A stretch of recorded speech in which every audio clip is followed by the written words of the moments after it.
Indonesia tidak mampu menampung pengungsi. Masa sih? Ada polemik di tengah masyarakat mengenai gelombang masuknya pengungsi Rohingya. Penolakan masyarakat berakar dari kecemburuan sosial. Apa benar orang terdampar bisa menggeser hak seorang warga negara? Sis dan bro, pada tahun 1970-an, Indonesia pernah menerima pengungsi korban perang Vietnam loh. Di masa itu, Indonesia menyiapkan kampung Vietnam di beberapa daerah untuk menampung mereka, contohnya di Riau dan Jakarta. Para pengungsi dari perang Vietnam tersebut kemudian meneruskan perjalanan mereka ke Australia dan menjadi warga negara di sana. Di akhir tenggat waktu persinggahan mereka, yang tidak meneruskan perjalanan ke negara suaka, dipulangkan ke negaranya. Oleh sebab itulah, kampung yang dulunya dipakai pengungsi perang Vietnam kosong. Sehingga fasilitas tersebut sebenarnya bisa difungsikan untuk menampung pengungsi Rohingya. Nah, meskipun belum meratifikasi Konvensi UNHCR tahun 1951 tentang status pengungsi, Indonesia sudah meratifikasi Konvensi UNCLOS tahun 1982 mengenai hukum kelautan yang berlaku sejak tahun 1994. Hak Indonesia menurut UNCLOS adalah mendapatkan kedaulatan atas wilayah perairan Indonesia. Sedangkan kewajiban Indonesia menurut UNCLOS adalah memeriksa kapal asing yang terombang-ambing atau terdampar di wilayah perairan Indonesia. Apabila saat pemeriksaan ditemukan pencari suaka di dalamnya, maka kita wajib memberikan bantuan.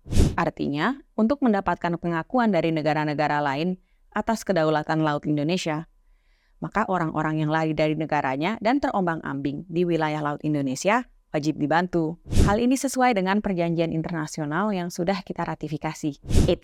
Sebelum Sis dan Bro protes, saya mohon untuk mengingat kembali, saat Aceh masih berstatus daerah operasi militer atau DOM, banyak masyarakat Aceh yang mengungsi ke negara tetangga karena situasi yang tidak aman. Karena Indonesia pernah butuh bantuan bangsa lain untuk mengurus rakyatnya sendiri, maka sudah sewajibnya kita melakukan timbal balik, paid forward. By the way, Indonesia bukanlah negara tujuan bagi pengungsi Rohingya. Banyak negara-negara maju lain yang sudah meratifikasi UNHCR dan memiliki sistem jaminan sosial yang lebih komprehensif dari Indonesia.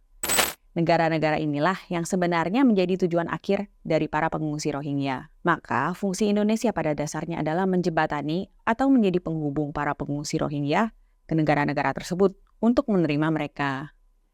Keberadaan mereka di Indonesia bersifat sementara, karena UNCLOS hanya mengatur mengenai hukum perairan internasional. Bertanggung jawab atas kedatangan pengungsi Rohingya bukanlah hal yang mudah. Karena banyak dari mereka ditelantarkan oleh negaranya sendiri dan berstatus stateless, kemungkinan prosesnya akan pelik.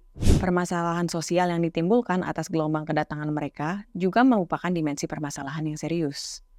Karena adanya perbedaan budaya, bahasa, adat istiadat, dan nilai, kerap terjadi bentrokan antara pengungsi dengan warga lokal. Di satu sisi, kita memiliki kewajiban untuk menampung mereka. Namun di sisi lain, mereka juga memiliki tanggung jawab untuk menjaga keharmonisan di tempat kita. Nama besar Indonesia dipertaruhkan di sini.